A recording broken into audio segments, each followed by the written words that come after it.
garde à vue pour diffusion de fausses nouvelles parce que jàpp nañ ne kaddu yi mu yëkkati ak li xew amul. waaw man de dans cette affaire là Omar dama ci am ñaari lecture bi ci njëkk mooy ñun sénégalais ak suñu justice. wax dëgg yàlla soo dégloo sénégalais yu bari fa ñu tegoon justice ci année yee ca gannaaw mooy maanaam une justice boo xam ne dafa am une mauvaise presse comme on dit une justice qui n'a pas bonne presse. loolu dama jàpp ne ba léegi soppeekuwul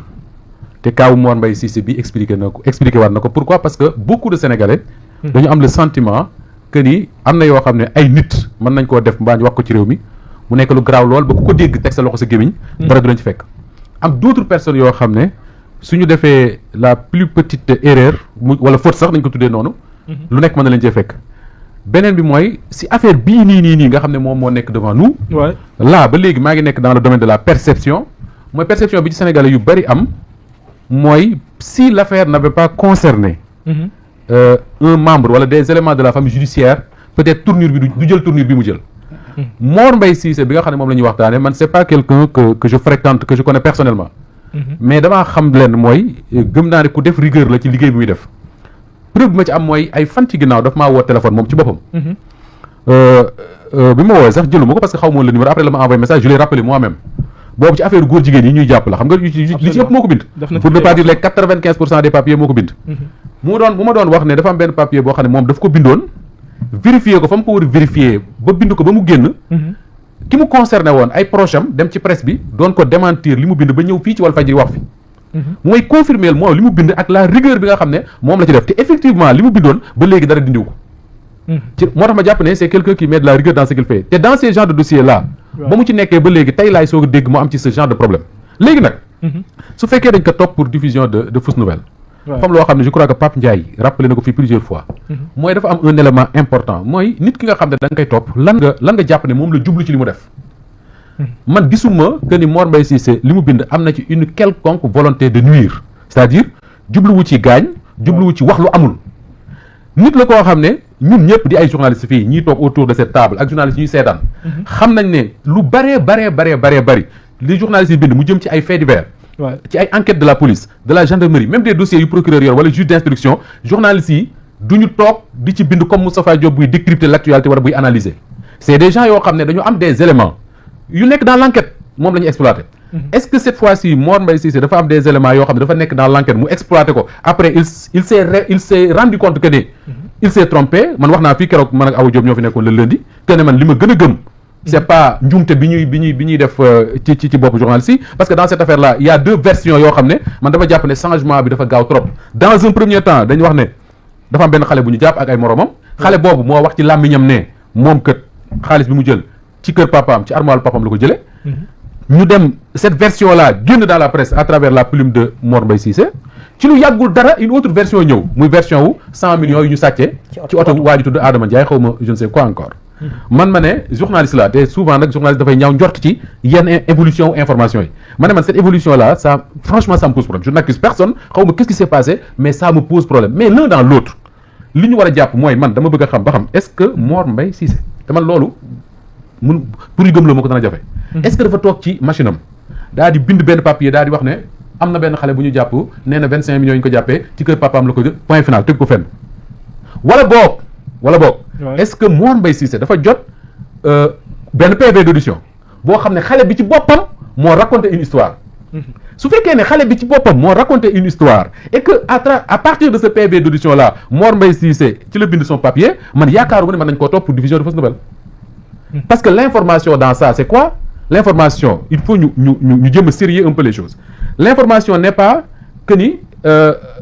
effectivement 25 millions yi fii lañ ko jëlee wala fee lañ ko jëlee l'information pour dans un premier temps laay wax Omar mooy est-ce que effectivement am na xale bu ñu jàpp mu raconter que ni lii ak lii moo am xam nga tey fii ñu toog nii bu ñu fi tëjoon ñu nekk ci lëndëm bi ma dóor Ibrahima Anne su Ibrahima Anne génnee raconter ne dama koo dóor le journaliste qui fait son compte rendu bu fekkee ne dafa basé wu sur un PV de police boo xam ne moo entendre Ibrahima Anne danaan ci PV ci enquête police yi ci la Ibrahima Anne waxee ne Moustapha Diop moom moo ko dóor léegi enquête police moom mooy prouver ba xam est-ce que Ibrahima Anne wax dëgg la wala du dëgg mais c'est pas Mor Mbaye Cissé moom il a fait un compte rendu en fait c'est comme si man ma demoon tribunal fekk fa ay nit yu taxaw ñu leen di àtte ku nekk raconter des faits ma ñëw def le compte rendu de li ma dégg Dans son cas, c'est l'investigation. Oui, on dit d'ailleurs et loolu Tidiane Kassé daanaka rappelé fii lu bari que ni le journaliste bi nga xam ne moom moo jot un PV d'audition. parce que loolu aussi du journaliste bi ñoo ci mën a jot. journaliste bi nga jot dañ naan la su amee possibilité mën a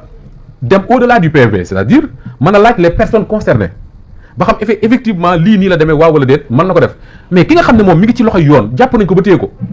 mais ay propos leen rek nga ci mën a jàpp mooy li nga xam ne moom moo nekk ci PV. ma jox la exemple très rapidement pour terminer pour ne pas monopoliser la parole. mais Sénégal fii la ñu xëy suba un journal ne dang ci une journalam ne le principal leader de l'opposition am na benn femme bu wax ne daf ko violé menacé ko de mort ak arme à feu. journaliste bi ko bind fan la ko jëlee du ci ay PV yoo xam ne ndaw si moo ko raconté te après bi ñu demee ba ci enquête di enquête on s'est rendu compte que ne elle mentait c'est pas vrai est-ce qu'on a poursuivi les journalistes yi ko bindoon pour diffusion de fausses nouvelles yëguma ko moo tax dans cette affaire là Oumar je pense que on a intérêt à y aller doucement et puis encore une fois lancer un appel aux autorités judiciaires pour leur dire que ni man je suis sûr que la volonté du journaliste n'a jamais été gaañ kenn wala raconter une mauvaise ni ñu waxee sax de fausse nouvelle mais simplement donner de l'information la preuve dès que mu am une autre version il a mis lui-même cette version là en ligne le problème aurait dû être réglé comme ça en tout cas moom bokkul ci journalistes yi nga xam ne dañuy seet buzz parce que man tey laay soog a gis ki nga xam ne mooy photo Mor Mbaye Cissé cela veut dire que ci li mu nekk éthique ak déontologie la gën a bàyyi xel que li nga xam ne mooy mais la preuve Omar man mii di wax ak yow yàgg naa koo lire je l'ai même rencontré peut-être parce que Touba la nekk ak ñoom Mamadou Matar Sarr lay àndal ak yooyu mais pour ma mën a wax ne kii mooy Mor Mbaye Cissé c'est un problème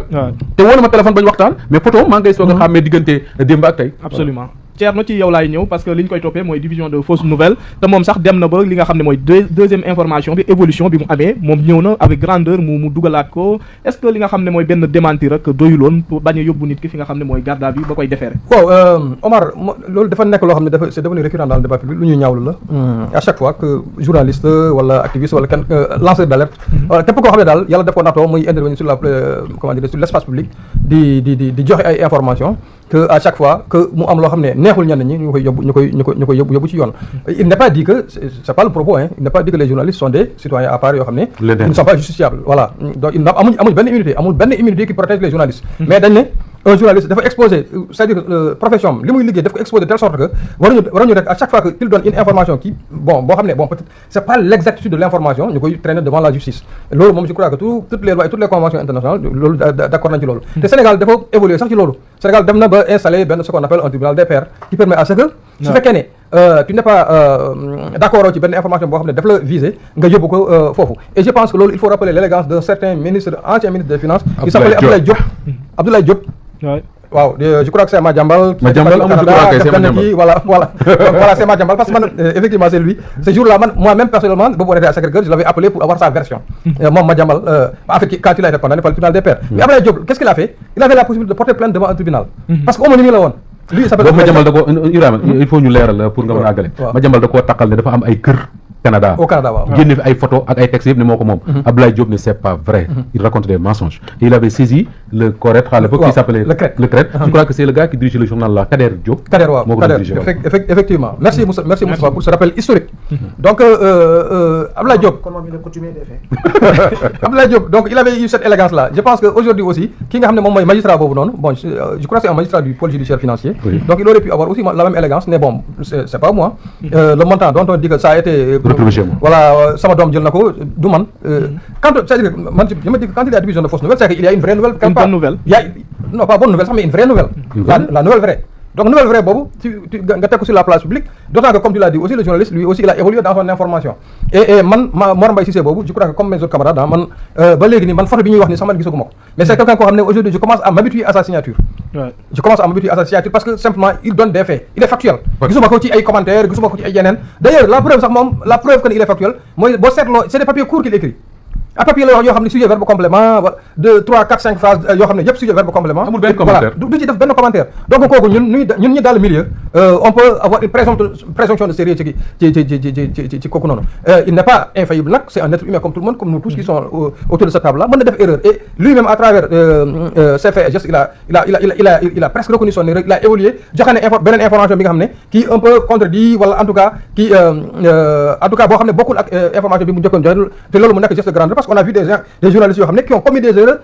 journalistes ou hommes politiques c'est-à-dire qui ont commis une erreur mais qui ont persisté dans cette erreur là mais moom il a reconnu que lii peut-être information bi mu amoon xam nga on est dans un milieu aussi où les gens peuvent être manipulés par une source voilà la source là mën na la jox une fausse information nga bind ko bon après tu te rends compte après coup que l'information était fausse nga am maintenant la vraie information nga publier ko donc loolu rek je pense que ça règle un peu le souci sans développé par Moustapha mooy que on peut présumer qu'il a de la bonne foi. Et en matière de presse, je crois que la bonne foi, c'est quelque chose d'extrêmement important. Donc, je pense que lii moom jarul woon ay garde à vue. Bon, espérons que ça va s'arrêter à une garde à vue, que du am mesure de mandat de dépôt. Et puis voilà, que dans l'avenir aussi, que les gens fassent très attention à utiliser les instruments qui sont à leur portée et qui peuvent leur permettre de casser du journaliste ou de l'activiste ou de lanceur d'alerte comme bon leur semble, parce que c'est des gens ils sont exposés de par leur métier à ce genre d'erreur. Awa Diop ñu ñëw ci yow ci wàllum 100 millions parce que moom tey la waroon a jàkkaarloog li nga xam ne mooy procureur ñu xool fu wanente di mujjee ak i gëtëm information bi mu tudd dafa sensible wala boog li nga xam ne mooy turu magistrat bi ñu fi